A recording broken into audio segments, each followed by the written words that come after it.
Hello and welcome to your Moonday Message for this week beginning August 3rd, 2020.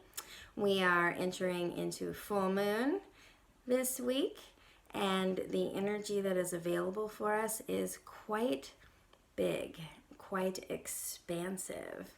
And I'm really curious and excited to see what we all do with the energy that is present for us this week. The main archetype, the main card, that is influencing us is the Emperor. And you may have heard in previous Moonday messages that we are currently in an Emperor year, this year of 2020. And so this week we are now really engaging this archetype of the Emperor. Who is the Emperor anyway? This archetype is all about really settling into who we are and claiming and holding our space, claiming and holding our container. What I'm sensing with this card is that this is an important week for us to get really real with ourselves, to get really real and really clear, and start to add some structure, start to work on our own personal container. It's just time.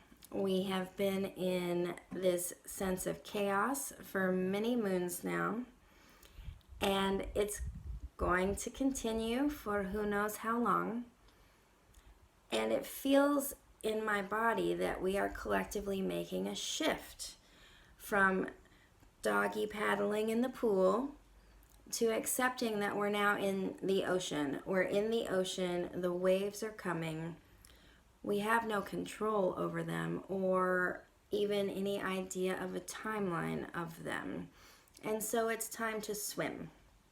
It's time to make our way, integrating what is, coming up with a new normal, knowing that it will change day by day, week by week, but still committing to ourselves, our lives, our communities, and continuing to push forward. It's a time for letting go of this vice grip that we might have on fear or judgment or on our idea of the truth.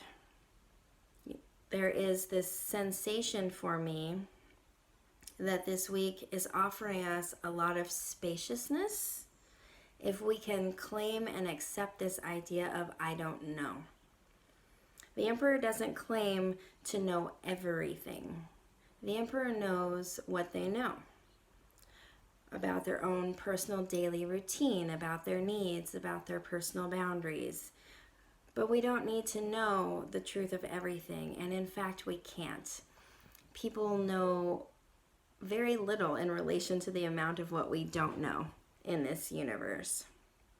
So this week feels like it's time to narrow in from the macrocosm into the microcosm and start to really feel into our roots, feel into our support structure for ourselves and our families and our communities, because we can't really accomplish anything larger or in the outside world until we have that firm foundation, until we've created the Emperor's container for ourselves.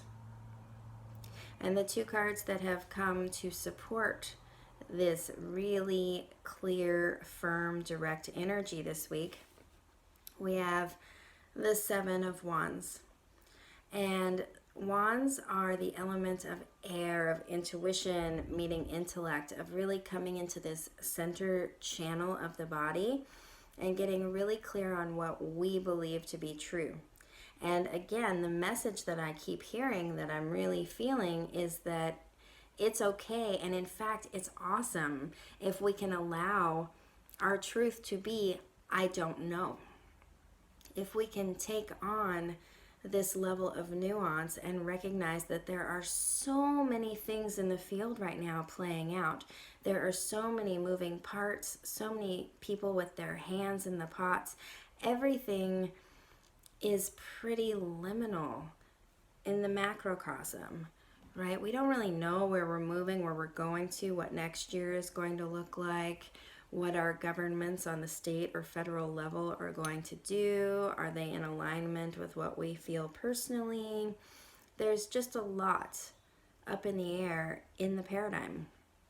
And the Seven of Wands says it's time to turn a little bit of that focus inward and start following our own light, following our own path, being really clear on what it is that we think and feel and behave, perhaps allowing in that spaciousness of I don't know to be the mantra for this week.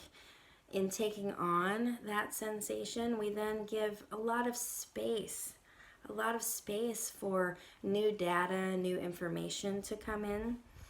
If we really feel into the Seven of Wands, it suggests perhaps we either let go of the tight grip that we have on watching a particular news channel or following a particular line of media, or perhaps we reach into several different ones that are led by different groups to try and find where the commonalities are, to open up our conduit to take in a little more information. Because most of the time when we have polarized forces, which seems to be really coming up in our collective right now, there's so many groups vying for power, vying for media time, vying for their cause with no judgment. But they seem to be portrayed in very polarized ways, really holding on to this version or that version of the truth. And more than likely, both versions are true. Both have some truth. And where's all of this space in the middle between these two opposing forces? That's really where the interest lies for me. How can we all hold our own sacred point of view and still continue to move forward as a society?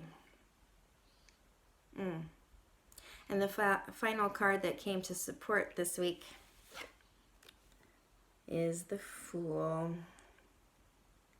And again, the Fool gives me this message: I don't know, but that doesn't mean I'm going to stop. Doesn't mean I'm going to stop moving forward. Doesn't mean I'm going to stop trying. Doesn't mean that I'm not going to follow my heart. And even if it leads to a mistake or suffering or pain, that's okay.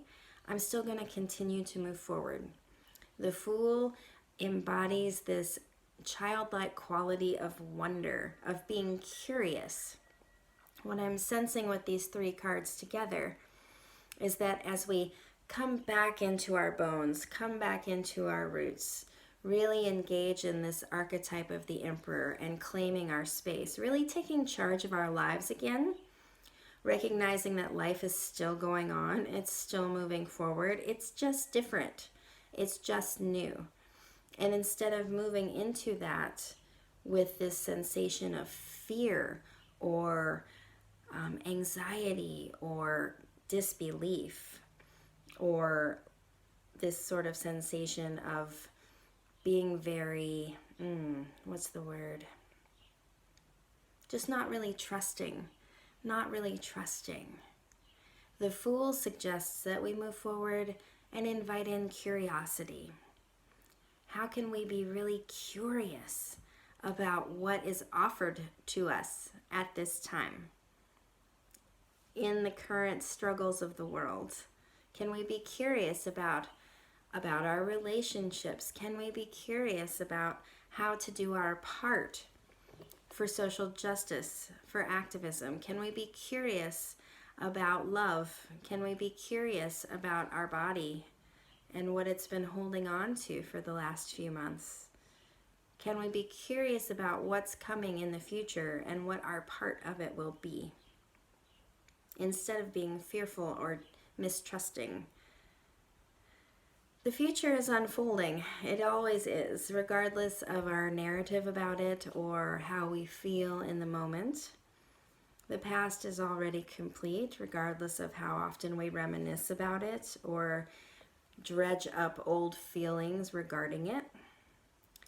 We're here. We're here right now. We're here right now in this moment. Can we be curious about what we've brought with us thus far and begin to bring some lightness and imagination into what we are moving and taking with us into the future? I hope that this message serves you well. I hope that you are able to bathe in the moonlight tonight or sometime this week. And I will see you next Moonday.